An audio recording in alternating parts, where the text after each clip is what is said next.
वालेकुम नाज़रीन, उम्मीद करता हूँ आप सब खैरियत से होंगे। आपका अपना मेजबान शबाब हैदर एक और वीडियो के साथ आपकी खिदमत में हाजिर है। आज हम नाज़रीन एक ऐसे टॉपिक के ऊपर बात करना चाह रहे हैं कि जो हमारे क्लाइंट्स सबसे पहले जब रियल एस्टेट में इन्वेस्टमेंट करते हैं तो उनका पहला क्वेश्चन होता है कि हम रियल एस्टेट में किन किन प्रोजेक्ट्स में इन्वेस्टमेंट कीजिए और किन पॉइंट्स को मद्देनजर रख के हमें रियल एस्टेट में इन्वेस्टमेंट करनी चाहिए। तो आइए आज कुछ पॉइंट्स के साथ और कुछ फैक्ट्स एंड फिगर्स के साथ आपके कंसर्न्स क्लियर करते हैं और उम्मीद करता हूं आज आपको ये वीडियो बहुत पसंद आएगी। तो जी हाँ, चलते हैं। तो सबसे पहले इस टाइम अगर आपको बात करता चलो रियल एस्टेट के बारे में, तो रियल एस्टेट पूरी दुनिया में किसी भी मुल्क की तरक्की के लिए एक रीढ़ की हड्डी का किरदार अदा करती है।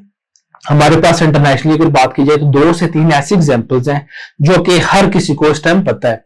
सबसे पहले अगर हम बात करें तो दुबई की रियल एस्टेट के बारे में, जहां पे 14 से 15% जो दुबई की जीडीपी के अंदर कंट्रीब्यूशन है वो सिर्फ रियल एस्टेट सेक्टर की है। फिर हम बात करते हैं सिंगापुर की, तो सिंगापुर में पिछले कुछ अरसे में 20 से 25% जो कंट्रीब्यूशन की ओवरऑल जीडीपी में हुई है वो है रियल एस्टेट सेक्टर की। जी हाँ, यहां से आप अंदाजा लगा सकते हैं कि रियल एस्टेट किसी भी मुल्क की तरक्की के लिए और डेवलपमेंट के लिए कितना ज्यादा कंट्रीब्यूशन करती है और रियल एस्टेट में कितना ज्यादा कंट्रीब्यूशन और पोटेंशियल है कि अपने इन्वेस्टर वहां पे प्रॉफिट कमा सकते हैं। इसके मजीद आगे मैं कुछ ऐड करता चलूं तो हमेशा हमारे पास क्वेश्चन सवालात आते रहते हैं कि इन्वेस्टमेंट करने के लिए कौन से प्रोजेक्ट्स और किन पॉइंट्स को खास तौर पर मद्देनजर रखना चाहिए। तो उस हवाले से मैं ऐड करता चलूं। देखें, इसमें एक चीज कुछ फैक्ट्स एंड फिगर्स साथ मैं बताना चाहूंगा कि इस टाइम पाकिस्तान की रियल एस्टेट या to be specific Islamabad Rawalpindi की रियल एस्टेट के बारे में बात की जाए तो फर्स्ट प्रायोरिटी जो हमेशा दी जाती है वो कमर्शियल इन्वेस्टमेंट को दी जाती है। ये ओवरऑल पाकिस्तान की किसी भी सिटी के अंदर बात कर लें, फर्स्ट इन्वेस्टमेंट जो अपॉर्चुनिटी है तो कमर्शियल की तरफ होती है। तो कमर्शियल में इन्वेस्टमेंट करने के कुछ वजूहात है और कुछ पॉइंट्स है वो मैं ऐड करना चाहूंगा। तो सबसे पहले पॉइंट इसमें आता है लिमिटेड इन्वेंट्री। आपने सुना होगा कि बहुत एक फाइनेंस का कानून है सप्लाई डिमांड का। हमेशा जिस चीज की सप्लाई कम होती है उस चीज की डिमांड ज्यादा होती है। डिमांड ज्यादा होने के बाद उस चीज के ऊपर प्रॉफिट भी उतना ज्यादा आता है। इसी तरीके से हम ऑपोजिट बात करें तो जिस चीज की मार्केट में सप्लाई ज्यादा है तो उसकी डिमांड कम होगी। जैसे डिमांड कम होगी उसके ऊपर प्रॉफिट बहुत कम होगा। रियल लाइफ के सिनेरियो के हवाले से कुछ मैं पॉइंट्स ऐड करता चलूं तो इस टाइम पाकिस्तान में अगर नमक की बात की जाए तो नमक में आपको बताता चलूं पाकिस्तान में इतनी ज्यादा नमक की मकदार मौजूद है कि पूरे पाकिस्तान की डिमांड के बाद भी वो बच जाता है। फिर भी यहाँ पे नमक की आप देख सकते हैं कितनी ज्यादा कीमत कम है। बिल्कुल इसकी ऑपोजिट अगर बात की जाए तो पाकिस्तान में चिलगोजों की कीमत बहुत ज्यादा है। उसकी रीजन ये है कि पाकिस्तान में उसकी मकदार कम पाई जाती है, पाकिस्तान कोई चीज इंपोर्ट करनी पड़ती है। तो यहां से आपको थोड़ा बहुत अंदाजा हुआ होगा कि इसमें रियल एस्टेट में ओवरऑल एक फाइनेंस के डायनामिक्स की बात की जाए तो सप्लाई डिमांड का बहुत कलीदी किरदार होता है। इसी तरीके से मैं इस पॉइंट्स को मैं एक्सप्लेन करता चलूं तो किसी भी हाउसिंग सोसाइटी में 7 से 8% जो अमाउंट ऑफ प्लॉट्स होते हैं वो कमर्शियल प्लॉट्स होते हैं। 32 से लेकर 35% जो इस टाइम प्लॉट्स होते हैं वो रेजिडेंशियल प्लॉट होते हैं। तो बाकी जो 60% एरिया आ जाता है वो आपका नॉन सेलेबल एरिया आता है। इसमें आपके स्कूल, कॉलेज, हॉस्पिटल, मस्जिद, पार्क और बाकी सिनेमाज और बाकी ओवरऑल एम्यूनिटीज होती हैं। तो यहां से आप अंदाजा लगा सकते हैं कि ओवरऑल पिछले 20 से 25 साल में इस्लामाबाद रावलपिंडी में जो सबसे ज्यादा जो ग्रोथ हुई है वो कमर्शियल प्रोजेक्ट्स के ऊपर हुई है और उसकी रीजन मैंने आपको बता दी है कि ऑलरेडी बहुत लिमिटेड मुकदार में चीजें मौजूद होती हैं।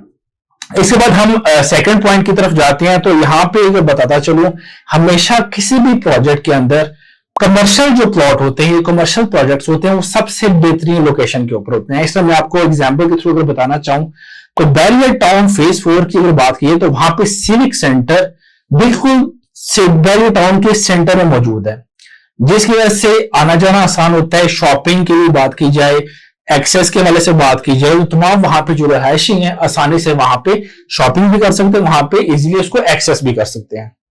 इसके अलावा दूसरी एग्जांपल की बात करूं तो इस्लामाबाद मशहूर जमाना ब्लू एरिया की बात की जाए तो बिल्कुल शहर के बीचों बीच यहाँ पे मौजूद है और वहां से इस्लामाबाद के तमाम एरिया से ब्लू एरिया की तरफ एक्सेस किया जा सकता है।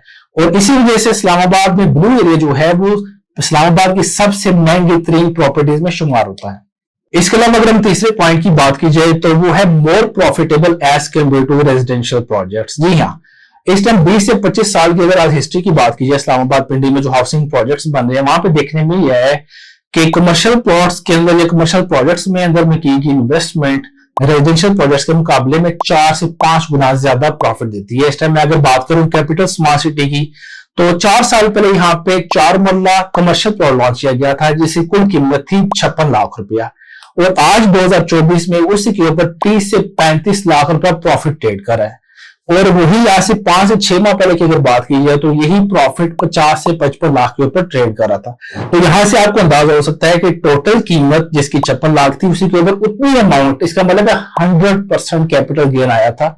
तो यहां से आप बेहतर अंदाजा लगा सकते हैं कमर्शियल में इन्वेस्टमेंट करने के फायदे क्या हैं और कितने ज्यादा वहां पे पोटेंशियल कैपिटल गेन का मौजूद है। इसके अलावा कमर्शियल इन्वेस्टमेंट के मैं एक और पॉइंट ऐड करना चाहूंगा, यहाँ पे इसको कहा जाता है पैसिव इनकम। पैसिव इनकम एक ऐसे रिटर्न को कहते हैं कि महाना आपको रेंट की शक्ल में कुछ ना कुछ इनकम आपकी आती रहे। मैं एग्जांपल देना चाहूंगा, आज से 3-4 साल पहले जब कोविड आया था तो इस टाइम रियल एस्टेट की बात करें, तमाम बिजनेसेस की बात करते तो बहुत ज्यादा इंपैक्ट आया था, लेकिन वहीं पे वो लोग इतना ज्यादा प्रॉब्लम नहीं हुआ जिनको महीने में कुछ ना कुछ 50,000 से लेकर 2 लाख 3 लाख 4 लाख मंथली रेंट आ रहा था। उसका फायदा उनको हुआ कि अगर उनका बाकी इन्वेस्टमेंट किसी ना किसी जगह पे अगर स्टक है तो उनका महीने का रेंट आ रहा होता है, उससे किचन का एक सर्कल चल रहा होता है। तो ये सबसे बड़ी एक सबसे जरूरी एक पॉइंट इसमें ये जो मैंने ऐड किया है पैसिव इनकम के वाले से, ये क्लाइंट्स को उस चीज के ऊपर एनकरेज करता है कि कमर्शियल में इन्वेस्टमेंट कीजिए और मंथली कुछ ना कुछ रेंटल इनकम उनकी आती रही। फिर उसके अलावा अगर बात की जाए तो कमर्शियल इन्वेस्टमेंट जो होती है वो लो रिस्क होती है। अब मैं एक्सप्लेन करता हूँ वो कैसे। हमेशा जैसे मैंने कुछ पॉइंट्स अभी बताए उनको मैं रिलेट करना चाहूंगा कि हमेशा वो प्रॉपर्टी जो बहुत कम मिकदार में मौजूद हो उस चीज की डिमांड ज्यादा होता है। डिमांड ज्यादा होने की वजह से वो प्रॉपर्टीज अगर आप बेचना चाहें तो टाइमली चीज बिक सकती है as compared to residential plot के वजह से। तो जो प्रॉपर्टी आपको जितनी आसानी से बिक सकती है उसके ऊपर उतना लो रिस्क उसके ऊपर होता है और प्रॉफिट भी उसके हिसाब से ज्यादा आता है। फिर जो इसके अलावा कुछ और पॉइंट में अगर आपको बताना चाहूं तो जॉब क्रिएशन, मिसाल के तौर पर अगर अपना आप कमर्शियल प्लॉट परचेज करते हैं उसके ऊपर अपना प्लाजा कंस्ट्रक्ट करते हैं तो वहां पे होगा कि डिफरेंट ऑफिस आएंगे, डिफरेंट ऑफिस आके अपना कारोबार स्टार्ट करेंगे, नए स्टार्टअप्स ओपन होंगे, तो वहां पे जॉब क्रिएशन की बहुत ज्यादा एक एक्टिविटीज होगी। इस वजह से पाकिस्तान की इकोनॉमी के अंदर कुछ ना कुछ हर बंदे की तरफ से कंट्रीब्यूशन आना शुरू हो जाएगी। इसके अलावा फिर आखिरी पॉइंट में ऐड करता चलूं तो वो है टूरिज्म पोटेंशियल। हमेशा किसी भी मुल्क की अगर बात करें, प्रीवियसली मैंने 2 कंट्रीज की एग्जांपल दी है, 2 स्टेट्स की एग्जांपल दी है, इसमें एक है सिंगापुर और दूसरा है दुबई।